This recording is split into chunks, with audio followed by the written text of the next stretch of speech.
Hello po, magandang araw po sa inyo lahat. And today po, this is a recorded video. To everyone who's watching our podcast for today, I would like to welcome you po sa mga bago pong manunood, sa mga bagong listener all around the globe. Maraming salamat po and welcome to our recorded video. Today po, pag-uusapan na naman po natin isang mainit-init na issue pampolitika sought after kaya halintulad nung budget nung mga nakaraang taon na nagkaroon po ng issue at, nagkaroon ng mga iskandalo.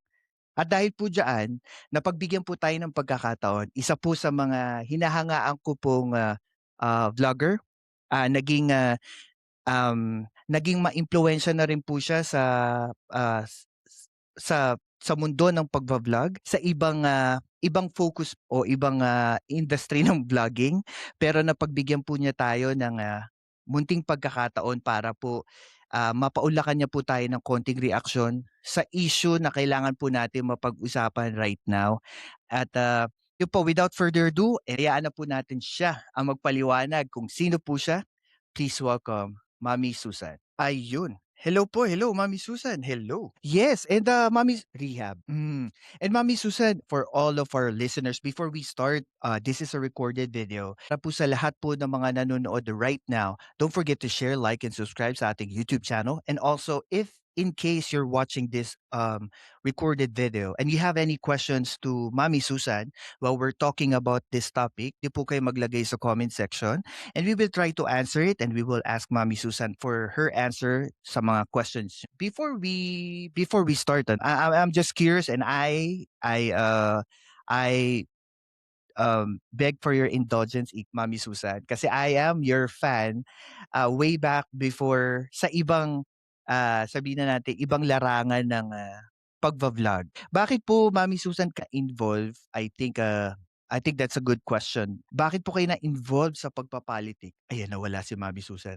Hello? Okay po. Okay. Okay po. Okay lang po, okay lang. Mami Susan, I think my question was, I'm just curious, I think if you can provide like a simple anecdote po.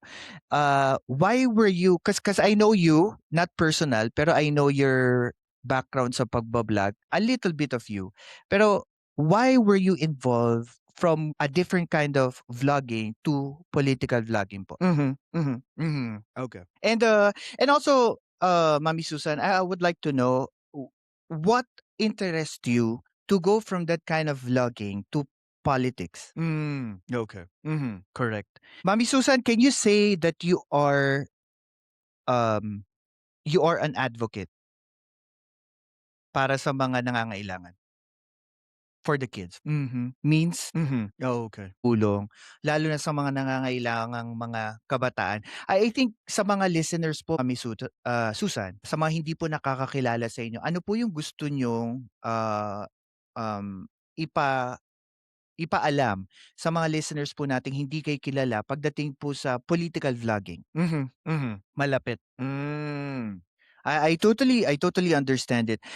Siguro we will gonna shift towards dun sa topic natin if you don't mind po. What do you feel about dito sa mga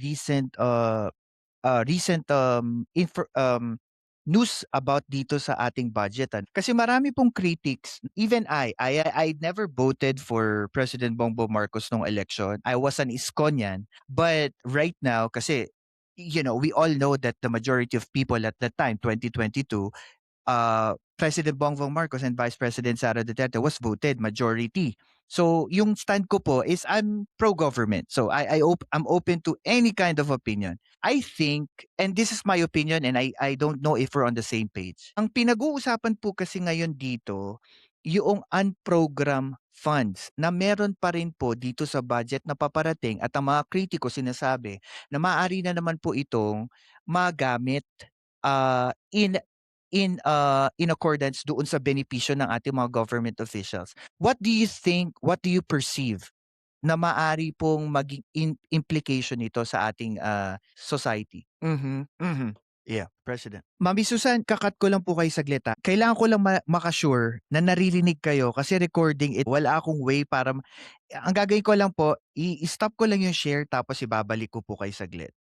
Saglit lang. I just want to make sure na naririnig kayo. Diyan lang po kayo, ayan. Okey, okey na po, okey na po. Ayan, okey na. Ayan po. Mami Susan, I wanted to ano, I wanted to point yung sinabi niyo about sa accountability. Sa totoo lang, even yung dating, undersecretary na Shelo Magno, which is alam po naman natin that she is parang, leaning towards the government. She have an issue about this unprogrammed funds. Kasi parang lumalagay po, nagagamit yung padrino system, eh. Parang kung sino yung malapit sa kusina, yun yung nabibigyan ng pondo, or kung malapit ka kay congressman o malapit ka sa senador, sila yung nabibigyan ng benepisyo. And would you think po this unprogrammed funds is an example of a cyclic phenomena ng korapsyon sa ating sistema ng gobyerno? Mhm, Mhm, mhm, mhm. and especially wala naman at the time na nagkaroon ng transaction, may tumitingin. So malaki talaga po yung temptation na to accept it. Oh yeah, yeah, totoo. Mhm. Yun nga, Mami Susan, kaso lumalagay na miski yung pinakamataas sa COA is sangkot din, eh, sa korapsyon. Yeah, Mhm. padrino. Kumbaga may resulta, nagagamit ng tao. Walang kable, poste lang. Eto nga, Mami Susan, isa pa 'no, kasi naging issue 'yang 'di ba, nagiging napag-usapan na natin ang program funds, Isa pa gusto ko po itanong sa inyo, kasi dito sa kasunod na budget natin for next year, yung program funds po ay ilalagay as a priority spending ng gobyerno, which is before, ang unprogrammed funds ay pera lang na pinopondohan kung merong paggagamitan na proyekto. Sa tingin niyo po ba maaaring malaki ang risk nito na na naman ng mga nakaupo sa gobyerno? Kung itong unprogrammed funds, wala naman pong proyekto pero popondohan. Same, yep. Pati 25 po. Mhm. Yun nga, Mami Susan, tingin niyo po sino ang puwedeng parang puwedeng, first na makikinabang saan program na ito? Totoo po, and then I think ito pa yung masakit po, 'no? Every time na nagkakaroon tayo ng budgetary meeting ng Kongreso at ng, Senado, lagi tayong nakakarinig that we don't have enough fund para sa essential services ng gobyerno like the DSWD, financial support sa ating mga scholar, sa mga pabahay, wala daw po tayong budget. Ano po masasabi niyo diyan? Mhm. Mami Susan, paano kung sinabi naman po nila, hindi wala pero kulang? Mhm. Ito po talaga Hospital. na na-stroke po kayo? Opo. Mhm. At sa totoo lang nakakatawa siyang opo, grabe. Lang yan, sa mga listeners po, while we're continuing yung pag-uusap natin, don't forget to share, like, and subscribe sa ating YouTube channel. And also, if you have any questions while this is being played, question po kayo kay Mami Susan, you can put your comments down below and we will try to contact her and answer your questions po. Moving forward, Mami Susan, I'm sorry to cut you off. Ang ganda ng pag-uusap natin, pero we're on our last part of our program today. Siguro po on our last part, there is some questions na tatanungin ko po sa inyo about sa topic natin, and I also want to have your reaction. I think one or two questions po, if you don't mind. Um, Ah, First po 'no, dahil sa pagbago-bago ng ating, pagpopondo ng ating yearly budget ng gobyerno, po ng tumataas yung utang at yung interes ng utang po natin. Una ko pong tanong sa inyo, ano po ang tingin ninyong epekto ng lumalaking utang ng Pilipinas sa World Bank? Mhm. Mhm. Yes. Kumbaga parang ang tingin niyo po parang wala tayong buffer para maka-survive. Totoo. So, Mami Susan, so parang saksing buhay po talaga kayo doon sa totoong ginawa niya sa mga OFW. Nice. Actually, Mami Susan, I remember when I was researching about dito sa 2016 election, I remember talaga ang napakalaking porsyento ng boto talagang nakuha niya is from the OFW, eh. And I think nanggaling ito sa siguro kakulangan din ni Pinoy at that time, and also yung culture shock nga nung dumating si Duterte, na hindi natin akalain that a president can say bad words. A president can mock the President of United States. Yung mga ganong bravado, ika nga, sabi nga nung isa nating guest, talagang nagbago siya, nag-shape siya ng ating sabi nga politika. Last na lang po na question, Mami Susan, dito sa topic natin. Tingin niyo po ba itong pagbabago-bago ng budget sa ating konstitusyon, ng ating gobyerno, ito po ba ay masasabing kapalpakan ng administrasyon o isang sistema na paulit-ulit lang na tinatayuan ng sitting government? Kim Jong-un. Jong-un. Totalyer total ah, nabubulol ako. Totalitarianism? Mami Susan, ano po, totalitarian. Totoo po, and I think ito po, this is I would say this is a good spectrum of information coming from you, especially you experience yung ginawa ni President Duterte before, plus yung mga nababasa niyo po ng mga articles, especially from North Korea. Totoo yun eh. I think isa nga po nagiging question na rin ngayon yung freedom of speech at saka expression, that some people are criticizing na yung mga vloggers may mga nasasabing fake news. And some people want to regulate yung mga vloggers. Po, personal opinion ko, ang constitution po guards anyone of their opinion kahit ito ay nakakaupindi sa ibang tao sa gobyerno, kasi that's your freedom of expression. Pero kung i-regulate mo to, mawawalan ka ng boses. And I believe yung sinasabi po natin, Mami Susan, dito sa States na pagka namatay ang freedom of expression, civil war will erupt. Kasi wala na nag-uusap, wala na nagdidiskurso, wala nagdi-debate. So how would you know kung anong tama at mali unless mapag-usapan in public space? Correct. Yep. Mami Susan, it's a constructive criticism. Tanggapin nila yon dahil tama po. Kumbaga selfless governance, ika nga. Mami Susan, direct question to I want to challenge your opinion about this. Do you think PBBM right now, is he self-centered or selfless na government official? 50-50?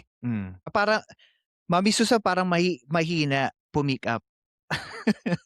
Hindi pwede mailaban sa inyo, Mami Su. Parang, and Mami Susan, what you're trying to say is more of, he is the representative of the Philippines pagka pupunta siya sa ibang bansa. So whatever he does, it reflects the Filipino people. Parang ganun po yung sinasabi niyo. Si Attorney Claire Castro po.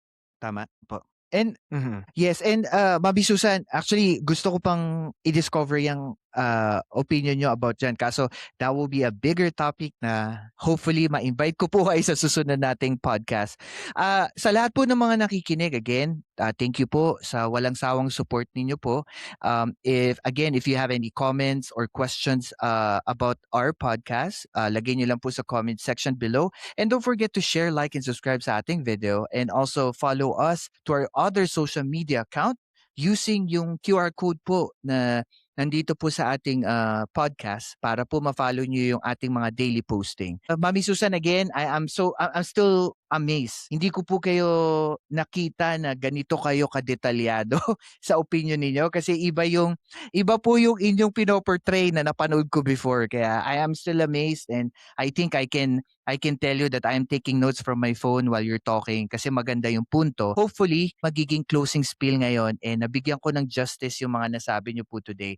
I think doon sa pinag-usapan po natin, correct me if I'm wrong, I think nakikita natin that the Filipino people ay nakatutok sa issue na ito. Especially ang laban sa budget ay hindi lang tungkol sa numeros. Sabi nga ni Ma'am kanina, ito nakasalali kasi dito yung pag-asa ng bayan eh. Ang apektado, mga mahihirap.